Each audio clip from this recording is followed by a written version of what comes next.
നമസ്കാരം. ഹെറാഫ് ടോക്ക് ഫുട്ബോളിലേക്ക് അവർക്കും സ്വാഗതം. നെയ്മർ ജൂനിയർ ദേശീയ ടീമിലേക്കുള്ള തിരിച്ചുവരവ് വല്ലാതെ ആഗ്രഹിച്ചിരുന്നു. ഇപ്പോൾ ഇൻ്റർനാഷണൽ ബ്രേക്കിനുള്ള സമയം, താരങ്ങളൊക്കെ ബ്രസീൽ ടീം ക്യാമ്പിലേക്കൊക്കെ എത്തിക്കൊണ്ടിരിക്കുന്നു. ഈ ഘട്ടത്തിൽ നെയ്മർ ജൂനിയർ പരിക്കും അതിനെ എങ്ങനെ ഡീൽ ചെയ്യണം എന്നുള്ളതിനെക്കുറിച്ചൊക്കെ ചില കാര്യങ്ങൾ സംസാരിക്കുകയാണ്. കൊളംബിയക്കെതിരെയുള്ള മത്സരം, അർജൻറ്റീനയ്ക്കെതിരെയുള്ള മത്സരമൊക്കെ അദ്ദേഹത്തിന് മിസ്സാകുമ്പോൾ അദ്ദേഹം പറയുന്നു, നമ്മളിപ്പം ഒരു ഇഞ്ചുറി ഇപ്പോൾ ഡീൽ ചെയ്യുകയാണെങ്കിൽ ഏറ്റവും പ്രധാനപ്പെട്ട വിഷയം 100% നമ്മൾ ഹെൽത്തി ആവുക, തിരിച്ചു വരുന്നതിന് മുമ്പ് കൂടുതൽ സ്ട്രോങ്ങർ ആയിട്ട് 100% ഹെൽത്തി ആവാൻ വേണ്ടി ശ്രമിക്കുക, പൂർണ്ണ ഫിറ്റ് ആവുക എന്നുള്ളതാണ്.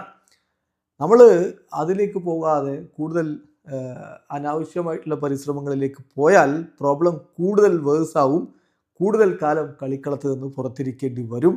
അത് തീർച്ചയായിട്ടും നമ്മൾ ആഗ്രഹിക്കുന്ന കാര്യമല്ല. പ്രത്യേകിച്ച് ബ്രസീലിയൻ ലീഗ് ഇവിടെ തൊട്ടരികിലെത്തി നിൽക്കുന്ന ഘട്ടത്തിൽ വിശ്രമിക്കുക, തിരിച്ചു വരിക, അതാണിപ്പോൾ ഞാൻ ഉദ്ദേശിക്കുന്നത് എന്ന് തന്നെ നെയ്മർ ജൂനിയർ പറയുന്നു. ചുരുക്കത്തിൽ അദ്ദേഹത്തിന് ഇപ്പോൾ നേരിയ പരിക്കേയുള്ളൂ എന്ന് ബ്രസീലിയൻ മാധ്യമങ്ങളൊക്കെ റിപ്പോർട്ട് ചെയ്യുന്നുണ്ട്. എന്നിട്ടും എന്തുകൊണ്ട് ബ്രസീൽ ടീമിലേക്ക് പോകാതെ അദ്ദേഹം വിട്ടു എന്ന് ചോദിച്ചാൽ ഇതാണ് കാരണം. ചെറിയ പരിക്കും വെച്ച് കളിക്കാൻ ഇറങ്ങിയിട്ട് ഇനി അത് കൂടുതൽ വഷളാക്കിയിട്ട് കുറേ കാലം പുറത്തിരിക്കാൻ അദ്ദേഹത്തിന് താല്പര്യമില്ല.